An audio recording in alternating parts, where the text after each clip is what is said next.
Good afternoon. This is Rachel with Infused Meadows, and I'm going to show you how I make enchilada sauce. You will not see me weigh a lot of things, okay? I just don't do it.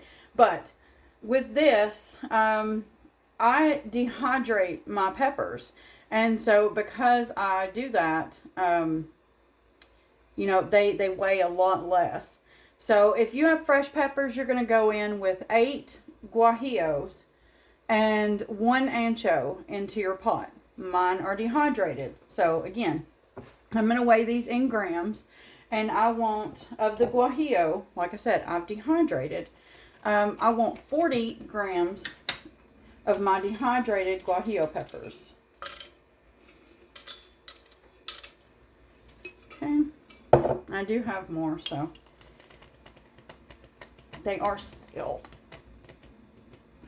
Hang on 1 second. Okay, I'm back. The jar is sealed. I'm going to take a spoon, pop that seal.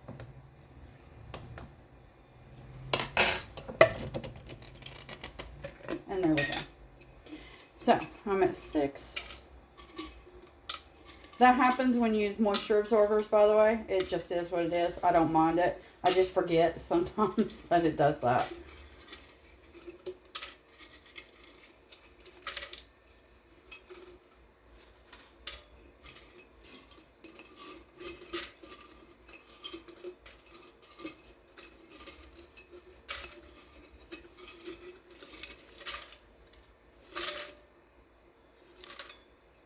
Well, that was perfect. So, and now I'm going to tear that. And we're going to go in with 13 grams of my anchos. Now, these are a heavier pepper, so it won't take quite as many.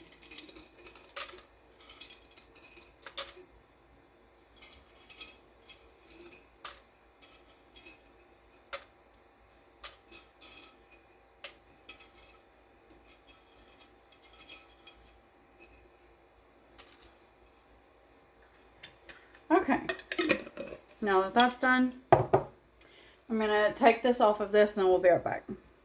Okay, so we've got our peppers in, and what I'm going to do now is I'm just going to cut the top off of the garlic. I'm using 1 large, so because I didn't have a large, I'm using the equivalent of. And I'm actually just going to cut these in half, because that's what I like to do. And then to this, we want to add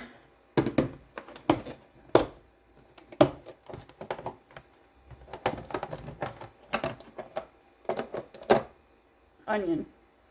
Okay, I'm not going to add the entire onion, but I am going to pull some of these layers off. This will end up in a blender, so I don't mind the layers. So we'll say it's about 1/4 of a large onion. So like I said, a large onion, not a small. I'm going to cut that off. So actually, yeah, I'm going to go in with all this. Because, looking at it. Alright, be right back. Okay, what we want to do now is we want to pour in enough water. And if you watched the last video, this is not, it's bottled water, but I use my ITEL reverse osmosis machine to clean and use water. Anyway, you're going in with enough to cover all of your peppers, and then that's it. Then what we're going to do is we're going to put this on our stovetop. Let me put this up. And we're going to turn our heat onto a medium, okay? And what we want to happen is we want this to come up to a boil. Once it comes up to a boil, you're going to turn this down just a little to simmer, and you want this to simmer for 20 minutes. And it will be with the lid on, okay? So I'm going to take it over here. I'm going to get that going, and we'll be back. So while I'm waiting on that to come to its boil and then the simmer, I'm going to go ahead, and I've got some things ready. I've got 1 cup or 8 ounces of tomato sauce. If you do not have tomato sauce, you can use 1/4 cup of tomato paste with 3/4 cup of water. And just stir that in to get a nice thick consistency. You don't want it too thick, so, Anyway, I'm also going to be making 2 cups or 16 ounces of beef broth. You can use whatever broth you want, vegetable, chicken. Just make sure you got a broth in there, okay? I personally think that the beef is the best with this recipe, but if you want to do a different broth, you go right ahead, okay? What you also want to have ready is oil, because we're going to use 1 tablespoon of just regular unflavored oil. We're going to end up using 1 teaspoon of salt and a ½ teaspoon of black pepper, okay? I just like to have all this ready. You will also need your blender for this. So I'm just going to walk you through it real quick so that the video can be not quite as long. So what we're going to do is we're going to bring this up to a boil. Once it hits a boil, turn it down to a simmer and let it simmer for 20 minutes. At the end of that 20 minutes, turn your heat off and then let it set for 10 to 15 minutes. I usually go about 12, okay? At that point, you're going to take and put, you want to use a slotted spoon. Sorry, 1 second. I will use this, okay? And I will get all of the contents out of that liquid and then put that into my blender. You then want to blend that up until it's nice and smooth. Once it's nice and smooth, we will hold a sieve over a pan and you want to pour that through that so that anything that didn't quite break down doesn't end up in your final product, okay? You don't want to skip that step. If you skip that step, you are not going to like your enchilada sauce because it's going to be slightly grainy, okay? So don't skip that step. All right. And then we will be back at some point. I'm just not sure. I think this part at least is self-explanatory. I might bring you back when I just put it all in the blender, but I don't want to make this video, you know, another 20-25 minute long video. So yeah, this is where we're at and we'll be back. Okay, so everything is done. Let me grab this. What we want to do is exactly what I told you. We're going to take this out. I'm not going to be squeezing juice out. That little bit's not going to hurt anything. And we're going to put this straight into our blender. And then what we want to do is once we get all this into the blender, I'm going to add in that 2 cups of beef broth. Or if you're not using beef broth, add your broth to your blender. Okay? And we are going to puree this until it's nice and smooth. All right.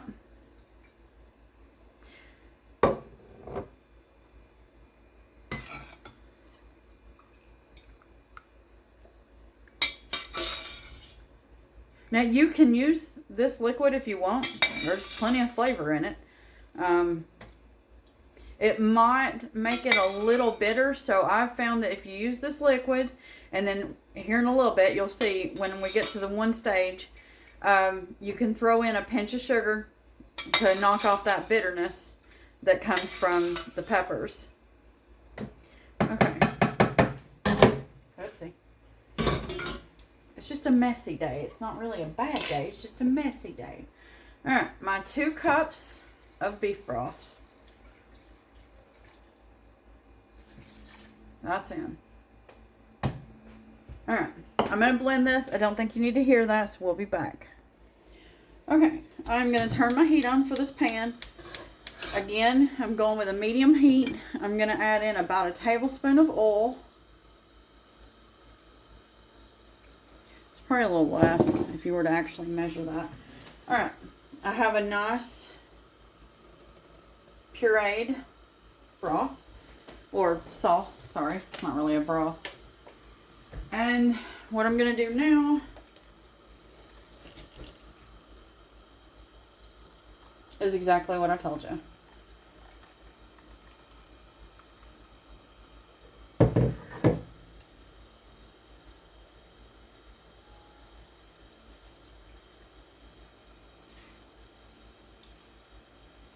So you just want to do this with all of it, okay?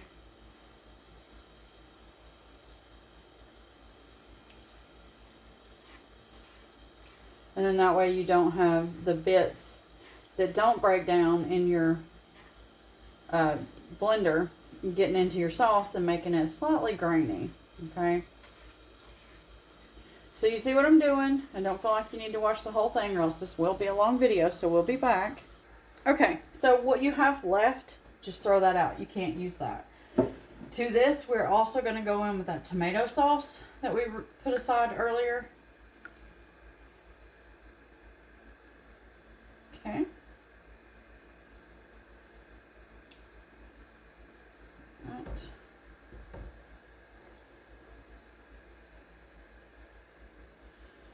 You're going to stir this in, nice and gentle. You don't have to be gentle if you're using a deeper pan, but if you're not, be gentle so you don't splatter this all over yourself like I've done in the past.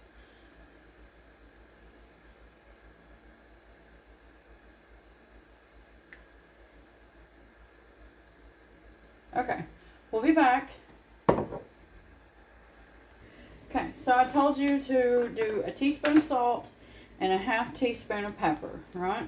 Now what I'm going to do is I'm going to start with a half teaspoon of salt and a half teaspoon of pepper. And that's because I'm using a different tomato sauce this time.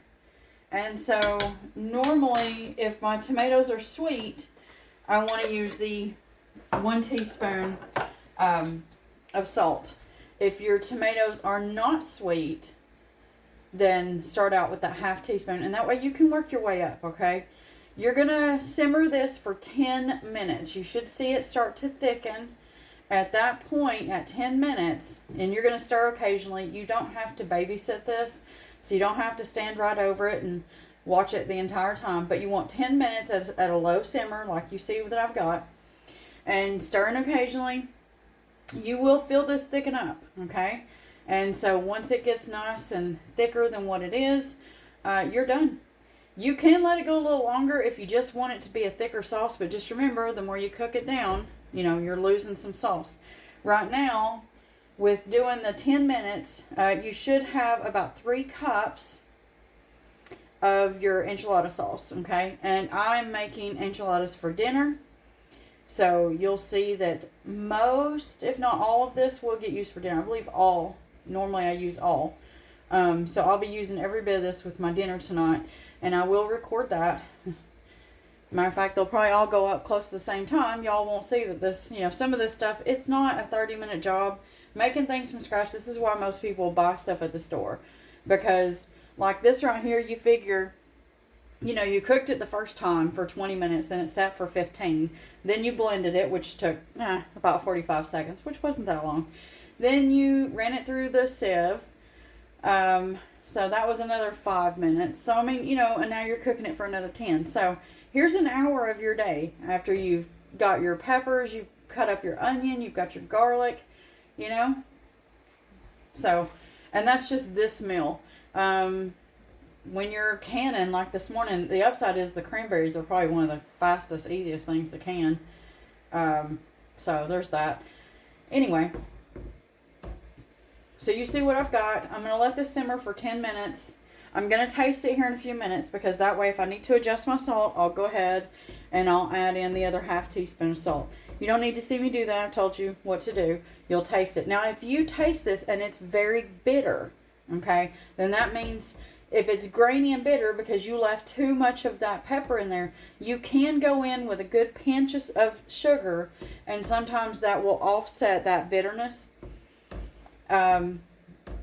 But that it can also depend on your peppers, where you got them, how long they've been stored, where they stored properly, what time of year were they picked. You know, there's a lot of things that factor into peppers, and it's the same with any pepper that you grow. When you get it, the hotter it is outside, the better the pepper.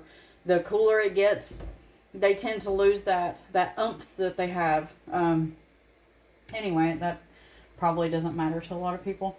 So, when you're done, all you're going to do is let this set in your pot or your pan for about 5 to 10 minutes just to cool enough. Put that into a jar. Do not put the lid on that. You'll build condensation. So, what do we do?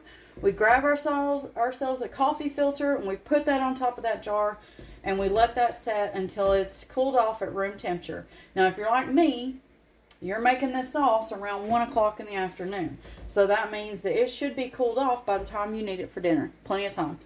Because, it's going to take a few hours. It doesn't cool instantly.